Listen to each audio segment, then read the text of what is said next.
Hi hello ನಮಸ್ತೆ. ನಾನು ನಿಮ್ಮ Chaitra Pratap. Welcome back to my YouTube channel. Friends, ನೀವೆಲ್ಲ ಚೆನ್ನಾಗಿದ್ದೀರಾ ಅಂತ ಭಾವಿಸ್ತಾ ಇವತ್ತಿನ ವ್ಲಾಗ್ನ ಶುರು ಮಾಡ್ತಾ ಇದ್ದೀನಿ. ಇನ್ನು ಈ ವ್ಲಾಗ್ ಬಂದು ವೈಕುಂಠ ಏಕಾದಶಿ ದಿನದ ನನ್ನ ಒಂದು ಕಂಪ್ಲೀಟ್ ರುಟೀನ್ ಯಾವ ರೀತಿ ಇತ್ತು ಅನ್ನೋದ್ರ ಜೊತೆಗೆ 2025ರ ಕೊನೆಯ ವ್ಲಾಗ್ ಆಗಿರುತ್ತೆ ಅಂತಲೇ ಹೇಳ್ಬೋದು. ಈ ವರ್ಷದ ಸವಿ ನೆನಪುಗಳನ್ನ ಮೆಲ್ಕಾಕೋ ಅಂಥ ಸ್ಪೆಷಲ್ ವ್ಲಾಗ್ ಅಂತಲೇ ಹೇಳ್ಬೋದು. ಮಂಗಳವಾರ ವೈಕುಂಠ ಏಕಾದಶಿ ಇತ್ತಲ್ವಾ, ಹಾಗಾಗಿ ಪೂಜೆ ಮಾಡೋದಕ್ಕೆ ಶ್ರೀನಗರ್ಗೆ ಹೋಗಿ ಹೂವೆಲ್ಲ ತೊಗೊಂಡು ಬಂದಿದ್ದಾಯಿತು. ಜೊತೆಗೆ ಮನೆಗೆ ಬೇಕಾಗಿರೋವಂಥ ತರಕಾರಿಗಳನ್ನೆಲ್ಲ ತಂದು ನಾನಿಲ್ಲಿ ಆರ್ಗನೈಸ್ ಮಾಡ್ಕೊತಾ ಇದ್ದೀನಿ. ಒಂದು 4-5 ದಿನದಿಂದ ಮನೆಯಲ್ಲಿ ಪೂಜೆ ಆಗಲಿ ಅಡುಗೆ ಆಗಲಿ ಏನೂ ಸಹ ಮಾಡೋದಕ್ಕಾಗಿರಲಿಲ್ಲ. ಹೆಲ್ತ್ ಇಶ್ಯೂ ಇದ್ದ ಕಾರಣ ಏನೂ ಮಾಡೋದಕ್ಕೆ ಆಗಿರಲಿಲ್ಲ. ಹಾಗಾಗಿನೇ ವಾಯ್ಸು ಸಹ ಸ್ವಲ್ಪ ಚೇಂಜಸ್ ಇದೆ. ಸೊ ಇವತ್ತಿನ ದಿನ ವೈಕುಂಠ ಏಕಾದಶಿ ಇದೆಯಲ್ವಾ, ಹಂಗಾಗಿ ಪೂಜೆ ಮಾಡೋಣ ಸ್ವಲ್ಪ ಬೆಟರ್ ಅನ್ನಿಸ್ತು. ಅದಕ್ಕೋಸ್ಕರ ಬೆಳಗ್ಗೆನೇ ಬೇಗನೆ ಎದ್ದು ಸ್ವಲ್ಪ ತರಕಾರಿಗಳು ಮತ್ತು ಹೂವು ಇದನ್ನೆಲ್ಲ ಹೋಗಿ ಶ್ರೀನಗರ್ಗೆ ಹೋಗಿ ತೊಗೊಂಬಂದಿದ್ದಾಯಿತು.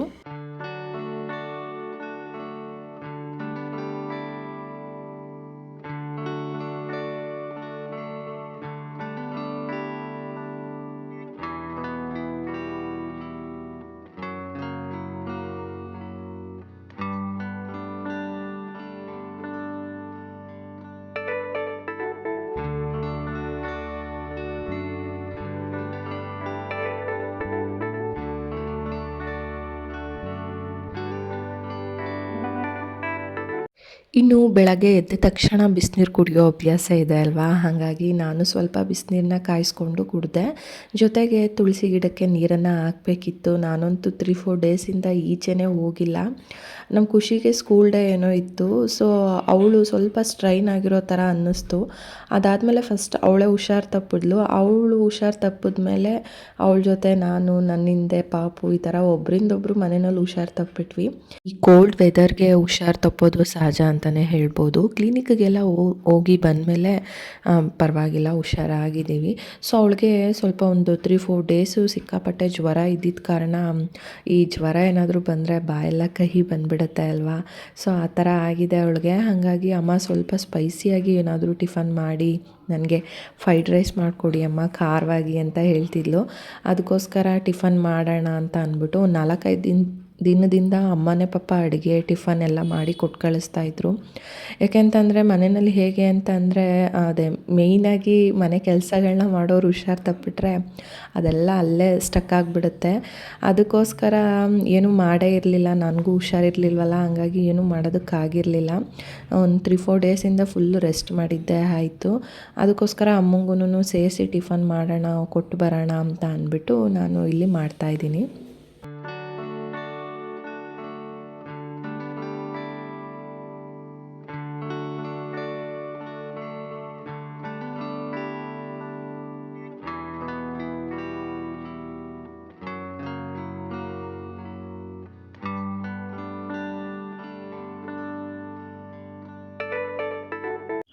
ಮಕ್ಕಳಿಬ್ರು ಮಲಗಿದ್ರು, ನಾನು ಹೇಳ್ಸೋದಕ್ಕೆ ಹೋಗಲಿಲ್ಲ. ಯಾಕೆಂತಂದರೆ ಹಾಲಿಡೇಸ್ ಇದೆ ಅಲ್ವಾ, ನಿಧಾನಕ್ಕೆ ಎದ್ದೊಳ್ಳಿ ಅಂತ ಹೇಳಿಬಿಟ್ಟು.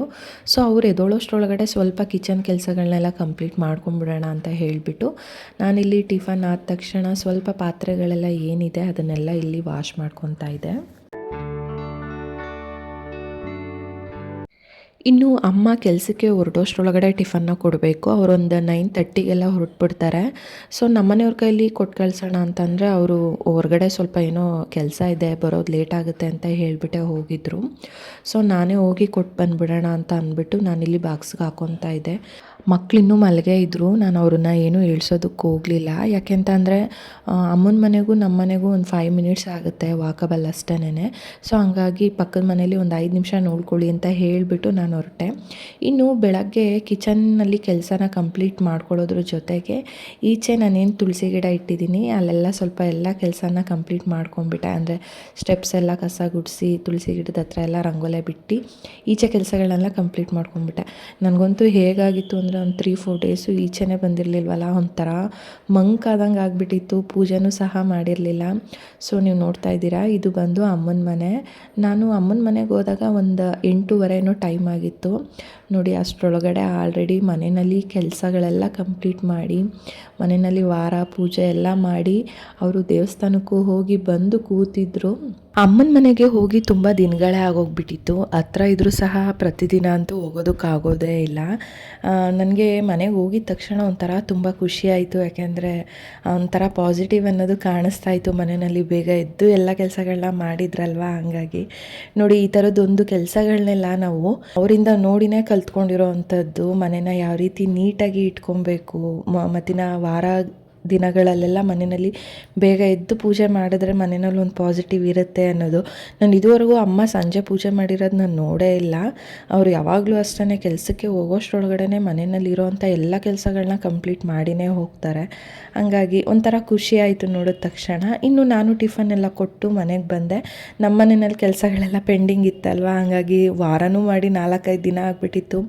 ಇವತ್ತು ಪೂಜೆ ಮಾಡ್ಕೊಳ್ಳೋಣ ಅಂತ ಹೇಳಿಬಿಟ್ಟು ಮಕ್ಕಳಿನ್ನ ಮಲಗೆ ಇದ್ದರು. ಸರಿ ಅವರು ಎದ್ದೇಳೋಷ್ಟರೊಳಗಡೆ ಸ್ವಲ್ಪ ಕೆಲಸ ಮಾಡಿಬಿಡೋಣ ಅಂತ ನಾನು ಮಾಡ್ತಾ ಬಂದೆ.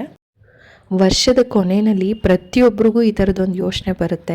ಏನದು ಅಂತಂದರೆ, ಈ ವರ್ಷ ನಾವು ಅಂದ್ಕೊಂಡಿರೋ ಕನಸು ನನಸಾಗಿದೆಯಾ, ಅಥವಾ ನಾವೇನೋ ಒಂದು ಗುರಿ ತಲುಪಬೇಕು ಅಂತ ಅಂದ್ಕೊಂಡಿರ್ತೀವಿ, ಅದನ್ನು ನಾವು ಮುಟ್ಟಿದ್ದೀವಾ, ಅಥವಾ ನಮಗೆ ಒಳ್ಳೇದಾಯ್ತಾ, ಅಥವಾ ಜಾಸ್ತಿ ಒಂದು ಕಷ್ಟಗಳೇ ಬಂತಾ, ಅಥವಾ ಏನನ್ನು ಪಡ್ಕೊಂಡ್ವಿ, ಏನನ್ನು ಕಳ್ಕೊಂಡ್ವಿ, ಈ ಥರದ್ದನ್ನೆಲ್ಲ ಯೋಚನೆ ವರ್ಷದ ಕೊನೆಯಲ್ಲಿ ಬಂದೇ ಬರುತ್ತೆ. ಈ ವರ್ಷ ಫೈನಲ್ ಆಗಿ ನಾವೇನು ಸಾಧನೆ ಮಾಡಿದ್ವಿ ಅನ್ನೋದೇ ನಮ್ಮ ಮುಂದೆ ಕ್ವಶನ್ ಮಾರ್ಕ್ ಆಗಿ ಉಳಿಯುವಂಥದ್ದು. ಸೊ ನನಗೆ ಈ ವರ್ಷದಲ್ಲಿ ಒಂದಷ್ಟು ಅಚ್ಚುಳಿಯುವಂಥ ನೆನಪುಗಳು ಏನಪ್ಪ ಅಂತ ಅಂದರೆ, ಮೊದಲನೇದಾಗಿ ನನ್ನ ಒಂದು ಯೂಟ್ಯೂಬ್ ಜರ್ನಿನ ಶುರು ಮಾಡಿದ್ದು ನಾನು 2025ನೇ ಇಸ್ವಿ. ಸೊ ಮುಂದೊಂದು ದಿನಗಳಲ್ಲಿ ನಾನು ಅದನ್ನು ನೆನಪಿಸ್ಕೊತೀನಿ ಅಂತ ಅಂದರೆ ಈ ಒಂದು ವರ್ಷವೇ ನೆನಪಾಗುತ್ತೆ. 2025ನೇ ಇಸ್ವಿನಲ್ಲಿ ನನ್ನ ಒಂದು ಯೂಟ್ಯೂಬ್ ಜರ್ನಿನ ಶುರು ಮಾಡಿದ್ದೀನಿ ಅಂತ ಅನ್ನೋದು. ಯೂಟ್ಯೂಬ್ ಚಾನಲ್ನ ಶುರು ಮಾಡಬೇಕು ಅಂತ ನಾನು ಯಾವತ್ತೂ ಸಹ ಅಂದ್ಕೊಂಡೇ ಇರಲಿಲ್ಲ. ಅದು ಒಂದು ಸಡನ್ ಡಿಸಿಷನ್ ಅಂತಲೇ ಹೇಳ್ಬೋದು. ಫೈನಾನ್ಷಿಯಲಿ ಇಂಡಿಪೆಂಡೆಂಟ್ ಆಗಬೇಕು ಅಂತ ಅಂದ್ಕೊಂಡಾಗ ನನಗೆ ಮೈಂಡಿಗೆ ಬಂದಿದ್ದೆ ಯೂಟ್ಯೂಬ್ ಚಾನಲು. ಮನೇಲೇ ಇದ್ಕೊಂಡು ಮನೆ ಕೆಲಸಗಳನ್ನ ಮಾಡಿಕೊಂಡು ಮಕ್ಕಳನ್ನು ನೋಡಿಕೊಂಡು ನಾನು ಈ ಒಂದು ಮಾಡ್ಬೋದಲ್ವ, ಯೂಟ್ಯೂಬ್ ಚಾನಲ್ನ ಶುರು ಮಾಡ್ಬೋದಲ್ವ ಅನ್ನೋದು ನನಗೆ ಮೈಂಡಿಗೆ ಬಂದಿದ್ದು. ಹಂಗಾಗಿ ಇದು ಒಂದು ಒಳ್ಳೆ ಡಿಸಿಷನ್ ಅಂತಲೇ ಭಾವಿಸ್ತೀನಿ ನಾನು. ಸೊ ಶುರು ಮಾಡಿದ್ದೀನಿ. ಇದರ ಯಶಸ್ಸು ನನಗೆ ಯಾವ ಇಸ್ವಿಗೆ ಸಿಗುತ್ತೆ ಗೊತ್ತಿಲ್ಲ. ಒಟ್ಟಾರೆ ಇದು ಒಂದು ಒಳ್ಳೆ ಡಿಸಿಷನ್ನ ತೊಗೊಂಡಂಥ ವರ್ಷ ಅಂದರೆ ಅದು 2025 ಅನ್ನೋದು ಮುಂದಿನ ದಿನಗಳಲ್ಲಿ ಅದು ಒಂಥರ ನೆನಪಾಗಿ ಉಳಿಯುತ್ತೆ. ಇನ್ನು ನೆಕ್ಸ್ಟ್ ಬಂದು ಮೇಕಪ್ ಆರ್ಟಿಸ್ಟ್ ಕೋರ್ಸು. ಇದು ಬಂದು ನನ್ನ ತುಂಬ ವರ್ಷಗಳ ಕನಸು ಅಂತಲೇ ಹೇಳ್ಬೋದು. ತುಂಬ ವರ್ಷಗಳಿಂದ ಆಸೆ ಪಟ್ಟಿದ್ದೆ ಈ ಒಂದು ಕೋರ್ಸನ್ನು ಮಾಡ್ಕೊಬೇಕು ಅಂತ. ಬಟ್ ಆದರೆ ಇದು ಮುಂದಕ್ಕೆ ಹೋಗ್ತಾನೆ ಇತ್ತು, ಹಂಗಾಗಿ ಮಾಡೋದಕ್ಕೆ ಆಗಿರಲಿಲ್ಲ. ಬಟ್ ಈ ಒಂದು ಕೋರ್ಸನ್ನು ಕಂಪ್ಲೀಟ್ ಮಾಡ್ಕೊಂಡಂಥ ವರ್ಷ ಅಂದರೆ ಅದು 2025ನೇ ಇಸ್ವಿ ಅಂತ ಒಂದು ನೆನಪುಳಿಯುತ್ತೆ ನನಗೆ. ಎಷ್ಟು ವರ್ಷಗಳಿಂದ ಆಸೆ ಪಟ್ಟಿದ್ದೆ, ಹಾಗೇ ಇರಲಿಲ್ಲ. ಫೈನಲಿ ನಾನು ಕೋರ್ಸ್ನ ಕಂಪ್ಲೀಟ್ ಮಾಡ್ಕೊಂಡಿದ್ದು ಬಂದು ಈ ವರ್ಷದಲ್ಲೇನೆ. ಸೊ ಆ ಒಂದು ಖುಷಿನೂ ಸಹ ನನಗೆ ತುಂಬ ಇದೆ. ಒಟ್ಟಾರೆ ಈ ವರ್ಷ ದೇವರ ದಯೆಯಿಂದ ತುಂಬಾ ಒಳ್ಳೆಯದಾಗಿದೆ ಅಂತಲೇ ಹೇಳ್ಬೋದು. ಅಂದರೆ ಕೆಲವೊಂದು ವರ್ಷಗಳು ಯಾವ ರೀತಿ ಇರುತ್ತೆ ಅಂತ ಅಂದರೆ ಅದನ್ನು ಮರೆಯೋದಕ್ಕೆ ಆಗೋದಿಲ್ಲ. ಕೆಲವೊಂದು ದುರ್ಘಟನೆಗಳು ನಡೆದುಬಿಟ್ಟಿರುತ್ತೆ, ಅಥವಾ ಮನೆಯಲ್ಲಿ ಯಾರನ್ನೋ ಕಳ್ಕೊಂಡಿರ್ತೀವಿ. ಇದೆಲ್ಲ ಒಂಥರ ಆ ವರ್ಷ ಅನ್ನೋದು ಇವತ್ತಿಗೂ ಸಹ ನೆನಪಾಗುತ್ತೆ. ಬಟ್ ನನಗೆ ಈ ವರ್ಷ ತುಂಬಾ ಒಳ್ಳೆಯದಾಗಿದೆ, ಅದನ್ನು ಖುಷಿಯಿಂದ ಹೇಳ್ಕೊತೀನಿ.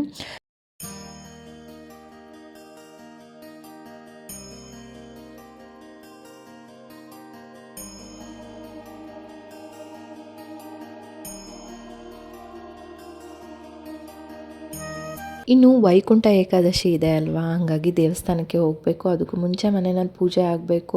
ಆಲ್ರೆಡಿ 4 ಡೇಸಿಂದ ಮನೆಯಲ್ಲಿ ಪೂಜೆನೇ ಮಾಡಿರಲಿಲ್ಲ. ಏನೋ ಒಂಥರ ಮಂಕ್ ಅನ್ನಿಸ್ತಾ ಇತ್ತು. ಸೊ ಹಂಗಾಗಿ ಇವತ್ತು ನೀಟಾಗಿ ಪೂಜೆ ಮಾಡೋಣ ಅಂತ ಹೇಳಿಬಿಟ್ಟು ಎಲ್ಲನೂ ರೆಡಿ ಮಾಡ್ಕೊತಾ ಇದ್ದೆ. ಸೊ ನಮ್ಮನೆಯವ್ರು ಬಂದಮೇಲೆ ಒಟ್ಟಿಗೆ ದೇವಸ್ಥಾನಕ್ಕೆ ಹೋಗೋಣ ಅಂತ ಹೇಳಿಬಿಟ್ಟು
ಇನ್ನು ನಮ್ಮನೆಯವರು ಆಫೀಸಿಂದ ಬಂದ ಮೇಲೆ ಸಂಜೆ ದೇವಸ್ಥಾನಕ್ಕೆ ಹೋದ್ವಿ. ನಮ್ಮನೆ ಹತ್ರನೇ ಇರೋವಂಥ ವೆಂಕಟೇಶ್ವರ ಸ್ವಾಮಿ ದೇವಸ್ಥಾನಕ್ಕೆ ಹೋಗಿದ್ದಾಯಿತು. ವೈಕುಂಠ ಏಕಾದಶಿ ದಿನ ಶ್ರೀನಿವಾಸ ಸ್ವಾಮಿ ದರ್ಶನನ ಮಾಡಬೇಕು ಅಂತ ಹೇಳ್ತಾರೆ. ಅಂದರೆ ಆ ಏನು ಏಕಾದಶಿ ಇದೆ ಆ ಏಕಾದಶಿ ಮುಗಿಯೋಷ್ಟರೊಳಗಡೆ ಅವತ್ತಿನ ದಿನ ನಾವು ಶ್ರೀನಿವಾಸ ದೇವರ ದರ್ಶನನ ಮಾಡಬೇಕು. ತುಂಬಾ ಒಳ್ಳೆಯದು. ಹಾಗಾಗಿ ನಾವು ನಮ್ಮನೆ ಹತ್ರ ಸುಮಾರು ದೇವಸ್ಥಾನಗಳಿದೆ, ಸುಮಾರು ವ್ಲಾಗ್ಗಳಲ್ಲಿ ಹೇಳಿದ್ದೀನಿ. ಇದು ಬಂದು ಅಮ್ಮನ ಮನೆ ಹತ್ರ ಇರೋವಂಥ ಶ್ರೀನಿವಾಸ ಸ್ವಾಮಿ ದೇವಸ್ಥಾನ. ಇನ್ನು ಶ್ರೀನಗರ್ ಬಸ್ ಸ್ಟಾಪಲ್ಲೇ 1-2 ದೇವಸ್ಥಾನ ಇದೆ. ಸೊ ಹಾಗಾಗಿ ನಾವು ಪ್ರತಿ ವರ್ಷ ಈ ದೇವಸ್ಥಾನಕ್ಕೆ ಬರೋದು.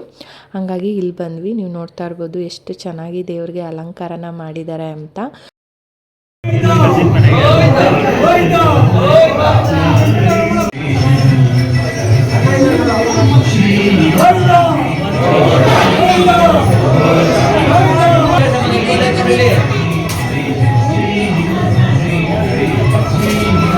ದೇವಸ್ಥಾನದಲ್ಲಿ ಗರ್ಭಗುಡಿನಲ್ಲಿ ದೇವರು ಮುಖನ ನೋಡೋದ್ರ ಜೊತೆ ಪಾದನ ನೋಡಬೇಕು ಅಂತ ಹೇಳ್ತಾರೆ. ಹಾಗಾಗಿ ದೇವ್ರ ದರ್ಶನ ತುಂಬ ಚೆನ್ನಾಗಿ ಆಯಿತು.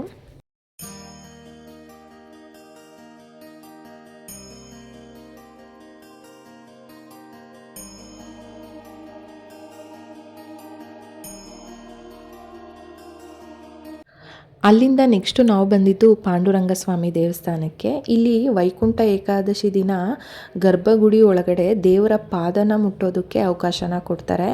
ಒಂಥರ ವಿಶೇಷ ಅಂತಲೇ ಅನ್ಬೋದು. ಪ್ರತಿದಿನ ಇರೋದಿಲ್ಲ, ವೈಕುಂಠ ಏಕಾದಶಿ ಹಬ್ಬದ ದಿನ ಮಾತ್ರ. ಸಾಮಾನ್ಯವಾಗಿ ದೇವಸ್ಥಾನದ ಗರ್ಭಗುಡಿನಲ್ಲಿ ಯಾರನ್ನೂ ಸಹ ಬಿಡೋದಿಲ್ಲ. ಬಟ್ ನೀವು ನೋಡ್ತಾ ಇರ್ಬೋದು ಈ ದೇವಸ್ಥಾನದಲ್ಲಿ ಇವತ್ತಿನ ದಿನ ಮಾತ್ರ ಗರ್ಭಗುಡಿನಲ್ಲಿ ಎಲ್ಲರನ್ನೂ ಬಿಟ್ಟು ದೇವ್ರ ಪಾದನ ಮುಟ್ಟಿ ನಾವು ನಮಸ್ಕಾರನ ಮಾಡ್ಕೊಳ್ಳೋದಕ್ಕೆ ಅವಕಾಶನ ಮಾಡಿಕೊಡ್ತಾರೆ. ಸೊ ತುಂಬ ಚೆನ್ನಾಗಿ ಅಲಂಕಾರನ ಮಾಡಿದರು. ಅಲ್ಲೂ ಚೆನ್ನಾಗಿ ದೇವ್ರ ದರ್ಶನ ಆಯಿತು ಅಂತಲೇ ಹೇಳ್ಬೋದು.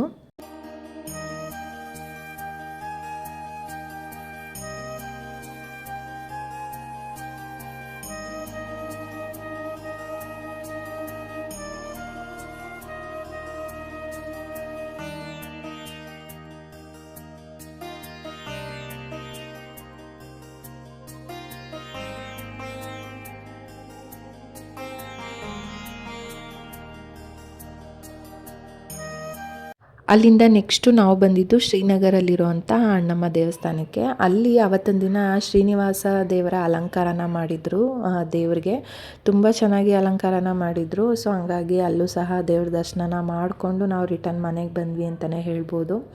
ಸೊ ದೇವಸ್ಥಾನಗಳೆಲ್ಲ ಹತ್ತತ್ರ ಇರೋದ್ರಿಂದ ನಾವು ಒಂದು ದೇವಸ್ಥಾನಕ್ಕೆ ಹೋಗಿ ನಾವು ಮನೆಗೆ ಬರೋದಕ್ಕಾಗೋದಿಲ್ಲ ಅಲ್ವಾ. ಹಂಗಾಗಿ ಹೇಗಿದ್ದರೂ ಈಚೆ ಹೋಗಿರ್ತೀವಿ, ಹತ್ರ ಇರೋವಂಥ ಸುಮಾರು ದೇವಸ್ಥಾನಗಳಿಗೆ ದರ್ಶನನ ಮಾಡಿಕೊಂಡು ರಿಟರ್ನ್ ನಾವು ಮನೆಗೆ ಬಂದ್ವಿ ಅಂತಲೇ ಹೇಳ್ಬೋದು. ಫೈನಲಿ ಇಲ್ಲಿಗೆ ಈ ವರ್ಷದ ಕೊನೆಯ ವ್ಲಾಗ್ನ ಎಂಡ್ ಮಾಡ್ತಾ ಇದ್ದೀನಿ. ಬರೋವಂಥ ವರ್ಷ ಎಲ್ಲರಿಗೂ ಒಳ್ಳೆಯದಾಗಲಿ ಅಂತ ವಿಶ್ ಮಾಡ್ತಾ ವಿಡಿಯೋನ ಪೂರ್ತಿಯಾಗಿ ಎಲ್ಲರೂ ನೋಡಿದ್ದೀರಾ ಅಂತ ಭಾವಿಸ್ತೀನಿ. ಇಷ್ಟ ಆಗಿದರೆ ದಯವಿಟ್ಟು ಲೈಕ್ ಮಾಡಿ, ಸಬ್ಸ್ಕ್ರೈಬ್ ಮಾಡಿಕೊಂಡು ಚಾನಲ್ನ ನೋಡಿ ಅಂತ ಹೇಳ್ತಾ ಮತ್ತೆ ಇನ್ನೊಂದು ವ್ಲಾಗ್ ಜೊತೆ ಸಿಗ್ತೀನಿ. ಅಲ್ಲಿವರೆಗೂ ಸಿ ಯು, ಬಾಯ್ ಸ್ನೇಹಿತರೆ. Thank you.